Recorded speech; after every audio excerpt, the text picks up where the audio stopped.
Olá, está começando mais um programa Argumento. A bancada do Distrito Federal tenta reverter aqui no Senado uma mudança feita na Câmara dos Deputados no projeto do arcabouço fiscal e que limita o repasse de recursos do governo a diversos fundos, entre eles o Fundo Constitucional do DF. Aqui ao meu lado está o senador Isalci Lucas, que é do PSDB, exatamente aqui do Distrito Federal. Senador, obrigada pela sua presença. Eu que agradeço. Senador, explica pra gente, esse projeto saiu do governo sem essa previsão, sem essa limitação. Chegou na Câmara e o relator acabou incluindo essa limitação de repasse. Explica pra gente o que está previsto no texto. Bem, primeiro é o seguinte, né? O Fundo Constitucional, aliás, desde 1960, a inauguração de Brasília, quem paga a despesa do DF, quem pagava integralmente era a União. Então, todo mês o governo tinha que vir aqui, o governador tinha que pedir o prefeito antes, depois o governador, com o pires na mão para pagar a despesa. Quando chegou em 2002, aí criou-se então o Fundo Constitucional. Para quê? Para manter e organizar a segurança pública e auxiliar na manutenção de educação e saúde. O fundo inicial era 2 bilhões e 900, que pagava integralmente tudo isso. E de lá para cá, a lei prevê a correção pela receita corrente líquida. Aumentou a receita da União, aumenta o Fundo Constitucional. O que a gente está trabalhando agora é porque o arcabouço fiscal que veio do governo, né, prerrogativa do Executivo, que mandou para cá, sofreu uma emenda do relator. O deputado Cajado, né, que é da Bahia, evidentemente que não foi só ele, né, jabuti não sobe em árvore. Né? Alguém botou esse jabuti lá em cima. Nós não queremos, não tem nenhuma dificuldade de discutir o Fundo Constitucional. O que a gente não pode aceitar é, na calada da noite, apresentar uma emenda que pode mudar a vida da cidade. Então, o que nós colocamos por Omar, que será o relator aqui, não é, do arcabouço, é que não dá para discutir o fundo. A proposta nossa é retirar do texto. Se tiver necessidade de discutir, conversar, nós vamos fazer isso em outra oportunidade.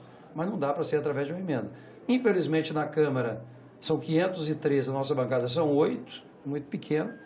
Agora, aqui não, aqui é a Casa da Federação, nós temos 3 senadores de cada estado, não é? Brasília é a capital da República. Por que nós temos um tratamento diferenciado? Por ser a capital da República. Nós não temos aqui como montar uma grande indústria, não é? Um agro, competir com Mato Grosso no agro, nós não podemos ter isso. Por quê? Porque a vocação nossa é ser a capital da República.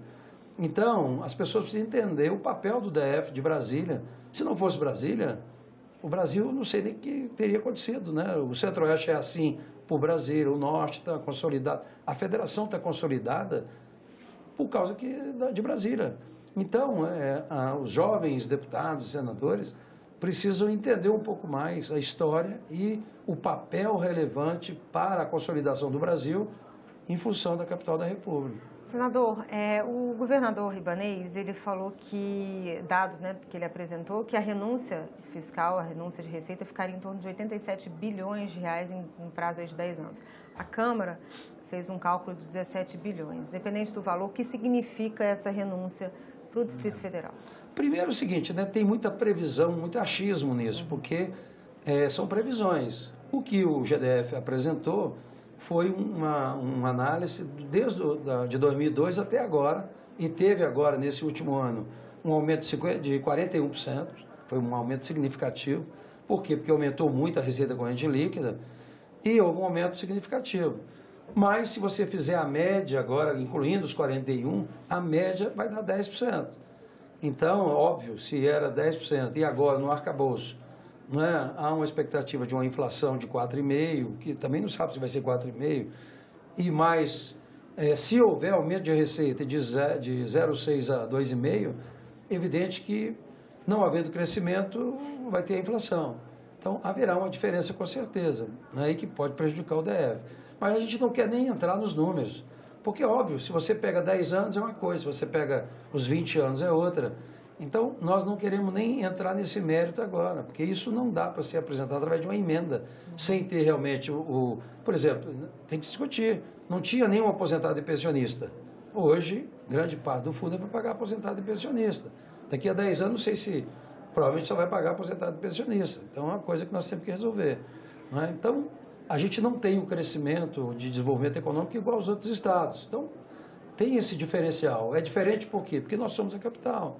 Então, é uma discussão que tem que ser feita. Essa discussão, o senhor tem levado essa discussão para os outros parlamentares, além do senador Omar Aziz, que é o relator? Como é que tem sido essa articulação com os outros senadores? Conversei praticamente com todos os senadores, né? E todos ficaram sensibilizados, porque Brasília não é a minha capital, é a capital de todos os brasileiros.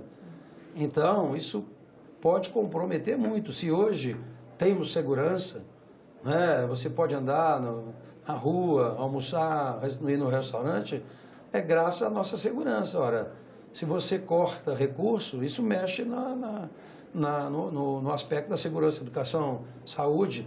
Na época, para vir para Brasília, ninguém vinha para cá com salário normal. Teve que pagar uma série de coisas que agora estão aposentados. Quem paga é o fundo. Então, as pessoas precisam discutir um pouco mais isso, né? A limitação ficou em qual percentual? 2,5%? Queria que você explicasse exatamente como que ficou esse texto. É que o arcabouço fiscal, ele substitui o teto. Então, é evidente que a gente está trabalhando, né, para que o governo equilibre as contas, que não pode gastar mais do que arrecada, como sempre foi feito. Né? Tem as exceções, por exemplo, nós levamos 50 anos discutindo a educação, o Fundeb. Hoje nós vamos saber quem defende de fato a educação, porque o Fundeb sequer teve destaque do Fundeb. Aqui vai ter. Né? E aí nós vamos saber, na hora de votar, nós vamos saber realmente quem valoriza a educação. Porque botaram também no arcabouço fiscal, não estava. O relator botou o Fundeb, que é o principal fundo da educação. Então, né, temos que discutir isso. Eu acho que a bancada está sensibilizada. Nós temos ainda uma divergência ainda com a Bahia, porque o próprio ministro, né, eu não sei até qual foi a influência do ministro da Casa Civil, né, porque é baiano também, né, o Rui Costa foi governador da Bahia, o relator é da Bahia, né, tem uma série de baianos aí, né, que manifestaram o contrário ao Fundo Constitucional, que nós temos que discutir isso. Mas não é numa emenda, na calada da noite, nós vamos discutir isso. Né? Então temos que tirar do texto, se tirar, volta para a Câmara, aí nós temos que acertar com o Arthur e há uma conversa já, o relator vai conversar com ele, a vice-governadora também é do partido dele, vai conversar com ele. Se a gente tiver a garantia que o texto, né, será mantido do Senado, então o caminho é retirar do texto. Se o governo concordar... Mas retirando não precisa voltar? Sim, mas exatamente, só vamos retirar se tiver a garantia que vai manter o Senado. Sim. Caso contrário, nós temos que conversar com o governo para vetar, para fazer o que fizemos com o Sistema S agora, que foi cumprido o acordo. A gente aprova com o compromisso de veto, de manter realmente o veto, que é uma outra alternativa. Mas a gente quer buscar o entendimento, né, no sentido de mostrar para todo mundo que Brasília é diferente mesmo, é a capital de todos.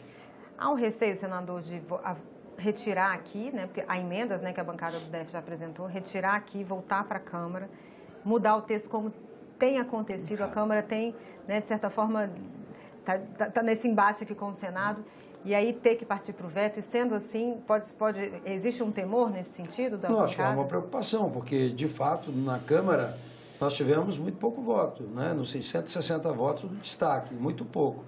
Então, tradicionalmente, o que tem acontecido nas últimas mudanças aqui, eles têm mantido lá o texto da Câmara. Por isso que só vale a pena tirar do texto se tiver a garantia que o presidente da Câmara vai manter o texto do Senado. Então, a própria vice-governadora, que é do partido dele, já conversou com ele, o Omar, que é o relator, ficou de conversar com o Arthur primeiro para ter a garantia que vai ser o texto do Senado. Se for isso, está ótimo, vamos fazer isso. Caso contrário, a gente não tiver a certeza, o compromisso, a palavra, porque aqui o que vale é a palavra, é acordo. Aí nós vamos buscar outra alternativa, que é essa de buscar a questão do veto, manter o veto, mas nós não podemos aceitar realmente uma mudança do fundo da noite para o dia. A gente teve até dificuldade de conseguir conversar com o senhor, porque o senhor está exatamente nessas articulações, conversando com o governador, com a vice-governadora, com o relator, o senador Omar Aziz. E com toda a bancada, como que o relator tem se manifestado em relação a essa possibilidade de retirar a emenda? O relator está bem sensível e provavelmente vai nos ajudar, é o que ele tem manifestado. E não quer nem entrar no médio percentual de valor, porque ele acha exatamente o que eu acho. Né? Isso aí é uma questão, né, de cada governo. Óbvio, se querem discutir a aplicação dos recursos, não é na PEC, não é no arcabouço. É exatamente uma discussão do fundo, nós podemos fazer. Então, a questão mais é o momento. Não dá para você manter uma emenda, né? O cara quer ser mais realista do que o rei. Se o governo não mandou, como é que você quer, através de uma emenda, mudar tudo isso. Ah, não, mas nós queremos ter uma regra geral. Não, Brasília é a capital, tem que ter uma regra separada. Foi isso que gerou a criação do Fundo Constitucional. Então, o Omar está nos ajudando, tenho certeza que vai continuar ajudando, e nós temos tudo para retirar do texto essa matéria, ou trabalhar, e ele ficou também de conversar com o presidente Lula, né, com o governo especial, para ter a garantia de que pode vetar e manter o veto, se não der certo com a Câmara. Se o presidente da Câmara disser que vai manter o texto do Senado, é a melhor opção. A matéria passa primeiro na Comissão de Assuntos Econômicos, não é isso, senador? Já apresentei, inclusive, pedido, que eu não sou titular, mas sou líder do PSDB, e estou assinando, junto com o Plínio, requerimentos. Nós queremos audiência pública.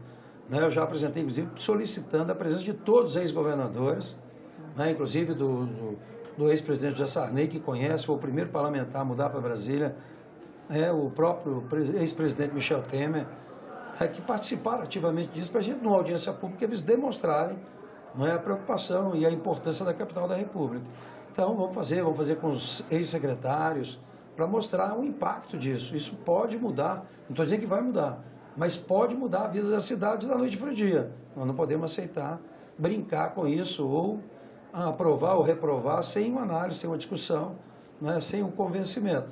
Nós não podemos aceitar uma emenda de relator num projeto tão importante como esse. Tá certo, senador. Obrigada aqui pelos seus esclarecimentos. Eu que agradeço. E eu agradeço a você também que nos acompanhou. Se você quiser rever essa matéria, é só entrar no nosso site, senado.leg.br/tv, ou no nosso canal no YouTube. Obrigada pela sua companhia e até o próximo argumento.